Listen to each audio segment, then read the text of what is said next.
well, I guess you guys can read the names. They're huge there, so I don't have to read them. Anyway, so there might be some. What's next on the? It's not meat. It's not? Okay. No. All right. Okay. Well, Anything else you want to say about the other than that you think of them there as might be some other art having paste. human qualities? Yeah, there were human qualities, and I did. They were part of an overall theme of kind of consumption that the show at Art Pace was about. And I think there's a few other photographs from the show. That's what I meant, instead of more meat photographs. I don't think we have them. Well, this is one from the Art Pace show. Oh, this was in the Art Pace show? This was like, if you went into the room, I was trying to kind of like tell a story as you went around the room, and the first were like the 12 photographs of the meat, and then there were these two big photographs of one was of frozen peas, and the other one was of a fruit cocktail. And to me, the frozen peas kind of represented like, we're all exactly the same, but then within the realm of fruit cocktail is like, but we're all different at the same time, So anyway, so I was trying to make those correlations with that one. And then came the first of the chocolate trays. There was a chocolate tray, Godiva #1 and #2. Those were all in the Art Pace show as well. And then if you go back to that water cup, I think, yeah, there you go.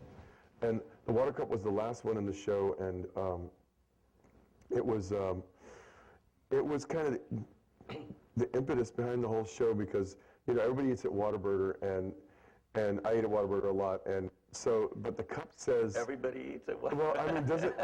Hasn't everybody eaten at Whataburger? I've never eaten at one. Oh well, you're strange. No, anyway. Thank you. No, but that little statement there was this kind of first-person statement. It said, "When I'm empty, please dispose of me properly," and it just seemed to typify everything I was trying to talk about, like about this consumption thing, and when like when you're empty. It seemed like an epitaph or something, like for this cup. So anyway, it was a large piece, and that was kind of the clinch pin that I thought was kind of holding the whole show together, was this one here. Okay. So you can move on. Yeah. Now let's talk about the series we have currently on view. Okay. Fannie Mae Debutantes. Fannie Mae, yeah. Again, well, when I started doing the chocolate trays for Art Pace, I did the first two. That was kind of the jumping off point to do more. You included in the Art Pace show some of them? No, that one was not. That came later. But some of them were in the Art Pace There were show? two. Godiva 1 that's in your show. Godiva 2 and 3 are in our show. Oh, Godiva 2 was in the show. Okay. Godiva 3 came later. Okay. And then this one.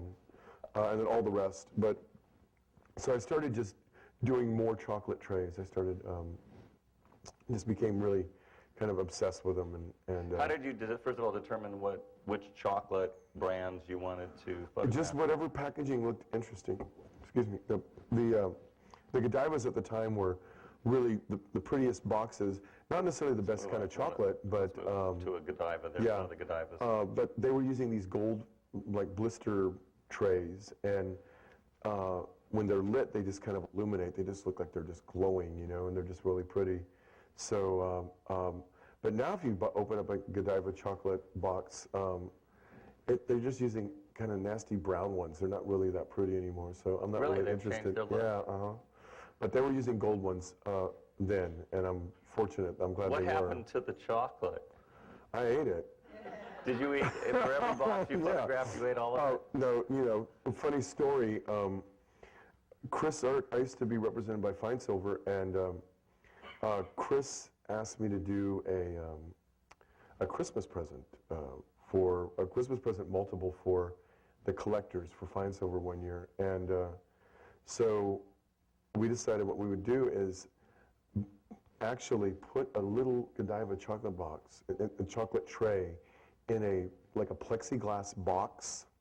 So it became like a little sculpture. And so we had like, someone built the little plexiglass holders, and we put the identical chocolate trays inside each one. And then he gave those to all his big collectors all over the country. And then what we did was we put in the legend that shows what chocolates were in the box and all the chocolates in Ziploc bags, and I gave them out to all the artists. So the artists got all the chocolates, and the collectors got the chocolate trays. And I thought that was kind of funny, you know, which is more valuable, you know, it's just kind of, Well, so, also anyway. who's going to be sweetened and fattened in the process. Yeah. But, let's look at Godiva 3, I think we have also here. Yeah. These are, you know, I think they're very, very stunning because they become so abstract. There's something, I mean, I think in this particular body of work, you've really done something to transform what you've photographed. Somehow you've found something, a deeper layer of something there, which in this case I think of Byzantine architecture, you know, something really regal. And which also brings us to the issue that we've talked about with this body of work, the sort of issues of class distinction. The fact that you have these different, you know, the expensive chocolate, the cheap chocolate, and how the packaging sort of reflects, you know, who can afford to buy them in a way. Well, you know, obviously, I mean, none of these chocolate boxes that I've actually shot are like, you know, super expensive. You know, Godiva's not that much, but Godiva is branded to seem like a super elegant or super upscale brand, as opposed to the Whitman sampler box, which is the square, that brown square one. Yeah, let's look at that one. Oops, wrong way. There. There. That one, that's one of those like dime store chocolate boxes. Like, you know, everybody knows it, you know, the Whitman sampler. And yet as an abstraction, it's a really interesting composition. it's one of my favorite ones, it really is. But so I just wanted to have kind of a cross section. And like I said, for me, they're really kind of formal objects, and they're not really intentionally trying to take on any kind of class thing. It's just they're. Well, I think in some of the reviews of your work, though, some people have brought, that up, which yeah, is that whole it's thing an about interesting, how the art continues to have meaning beyond the artist's intended meaning. exactly. And Absolutely. I assume you welcome that open. Oh yeah, you bet. You know, I always thought about it as being like, you know, I kind of saw them as like an empty chocolate box too. If you wanted to take it beyond its formalness, it was kind of like they were kind of sad because it was like all the chocolates were gone, and so there was a sense of longing. And like a chocolate tray doesn't really have any meaning of existence if it's not holding I've heard chocolate. comments already from the current exhibition that people walk in there and they tell me they're hungry, you know, when they look at the work. There is something that whets the appetite. Like, you know, a friend of mine, Judy Bankhead, told me a long time ago that she used to take pictures of chairs because she thought chairs were really an interesting structure because they exist only for humans, and that when there's nobody sitting in them, they're kind of like lonely because they don't have any purpose other than for somebody to sit in them. So I always think of that, and so the chocolate trays are kind of the same way in a way that you know, once the chocolate's gone, there's no reason for them, but then look how beautiful they are just for themselves. So, and chairs can also be really beautiful things just without being used, you know.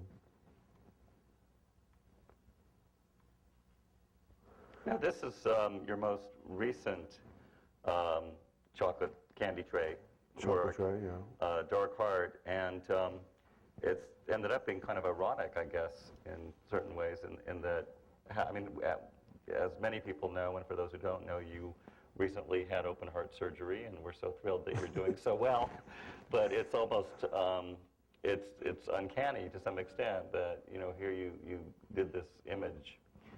Yeah, I did that image, what, does it say 2006? 2008? No, 2000. It says 2006. Yeah, yeah. You know, there's been about 3 different chocolate boxes that where I've the heart shape, because you know that's kind of a natural shape for a box of chocolate. Someone told me this one was Hershey's. Is that correct? That's a Hershey's tray, like a Valentine's, like a serious heavy-duty Valentine tray. It was real big. It had lots of little compartments in it and stuff.